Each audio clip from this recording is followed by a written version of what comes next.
Stories, I'm a fool for your love.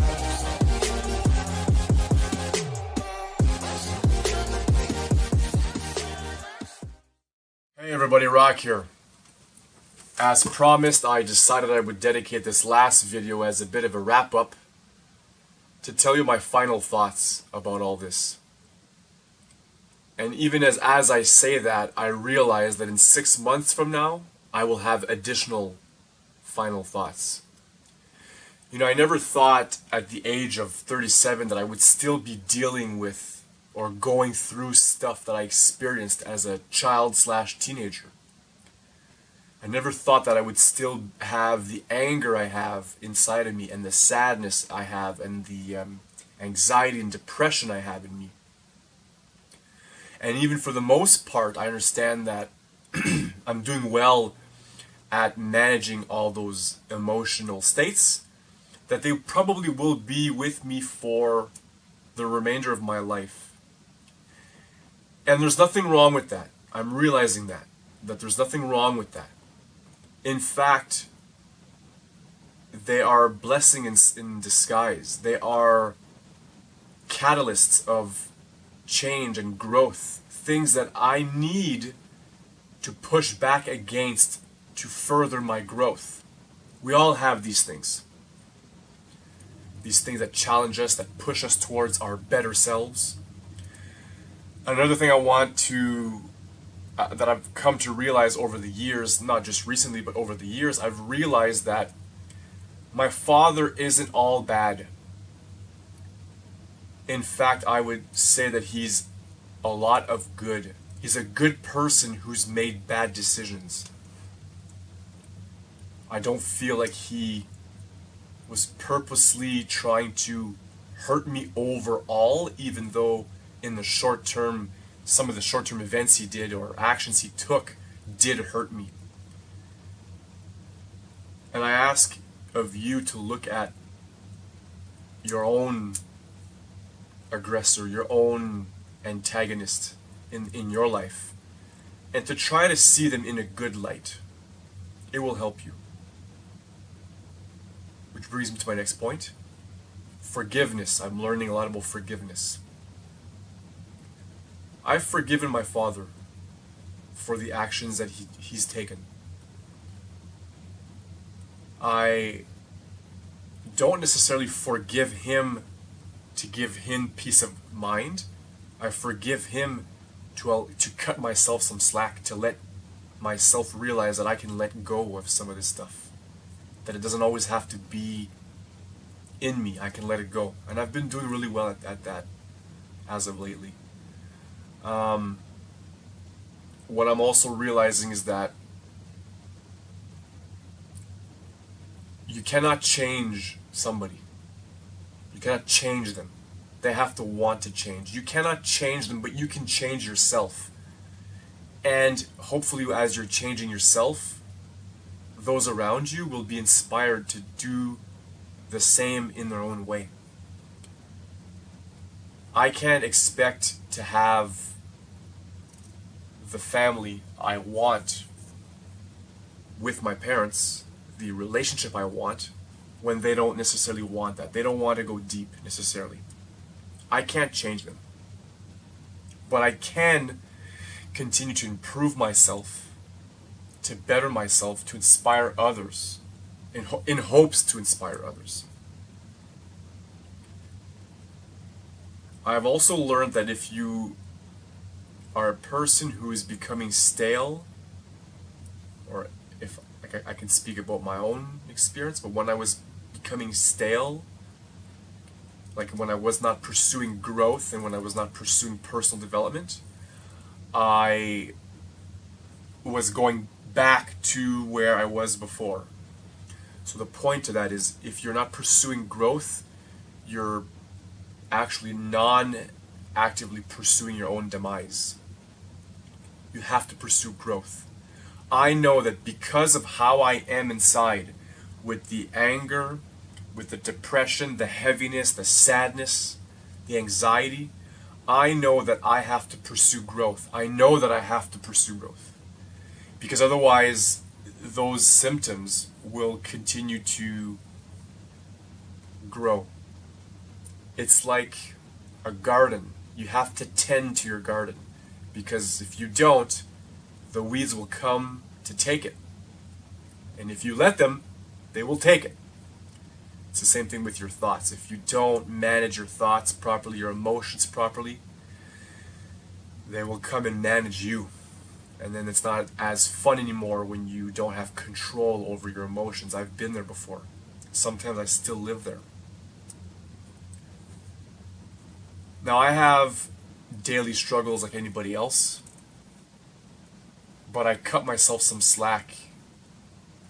I tell myself, you're doing the best you can.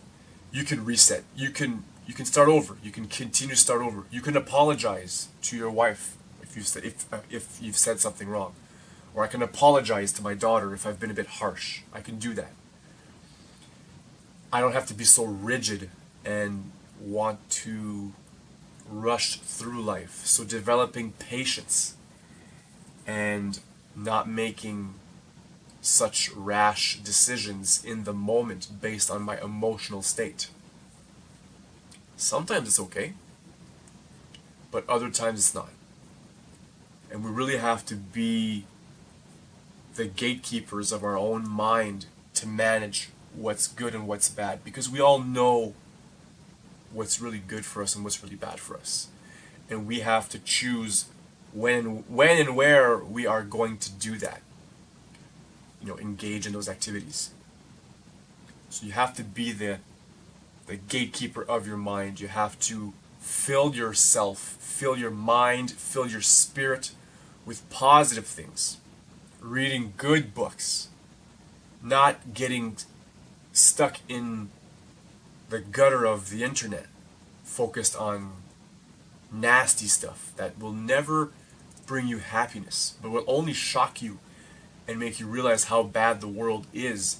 And then next thing you know, after watching that over and over, or reading that over and over, you start thinking that the world is a bad place. And Einstein said it best, and I'm going to paraphrase one of his quotes here, but he said, the most important decision a person can make is to decide whether or not the universe they live in, the planet they live on, is either a violent, toxic, or loving, caring place. We can make those decisions. Because once you start seeing the good in everything, the good in everything starts jumping out at you. And in return, you start seeing the world as a good place. Now, there are some bad things that happen. We can't be oblivious to that, I understand that. But if we focus on the bad, we continue to perpetuate its meaning. It's like, I'll give you an example. When we're driving in the winter and you're about to lose control, or you're losing control of your car, and if you look at the snowbank that you're heading towards, the odds are you're going to hit that snowbank. But if you look at where you want to go, you can hopefully readjust and stabilize the vehicle. And that's kind of what I'm talking about here, on whether or not we are going to see the world as a good place or as an evil place. I choose to see the world as a good place, even if I have bad days. There's nothing wrong with that. That's part of it. I'm learning to love myself more and accept myself for who I am in this moment. I'm a puzzle, baby. I'm a puzzle just like you. Not all the pieces are there yet. Some pieces I can't find, and some pieces I've put on backwards. So I gotta start over in some places. We all have to do that. And that's okay. I can deal with that. I can live with that. I'm also learning to be quiet and not rush into saying anything when I'm feeling on the verge of being angry.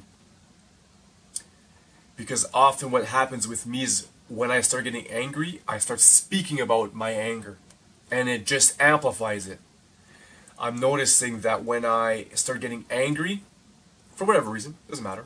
When I start getting angry and I stop myself from saying something and I just breathe for a couple of seconds, it goes away, it passes, and my calmer, rational, logic personality comes through. Another thing I'm learning to do as well is breathe. Breathe when I'm experiencing hardship or a difficult time or a challenging time. Just breathing allows me to get through it. And I really hope that it helps you. In fact, I hope that all these videos that I've produced have helped you in some way. And I hope that you can take this content, these videos, and share them. Share them to everybody you know. And then encourage people to share it. When you share it, encourage people to share it. The more the story is shared, the more people are aware of what's happening. Because the stats are staggering. It's like 1 out of 4 children are sexually abused. My stats could be off, but I'm pretty sure it's 1 out of 4. Think about it. 1 out of 4. If you're in a room with 4 people, one of you has been abused sexually. You know? Maybe. So I want to leave you guys with that. I really hope that these videos have helped you. Just share the hell out of them. Let's help everybody out. Let's love each other a bit more. Let's, shake someone's hand, give someone a hug once in a while. It's not the end of the world. You have no idea the impact you can make as an individual. You have so much power. And I'm realizing that more and more every day, which is why these videos, I value these videos and I think that they're super important. I'm going to leave you guys with that. Continue to watch my channel. I've got other content coming down the pipe, so I would really appreciate your support. Thank you so much, and have yourself a great day. Bye-bye.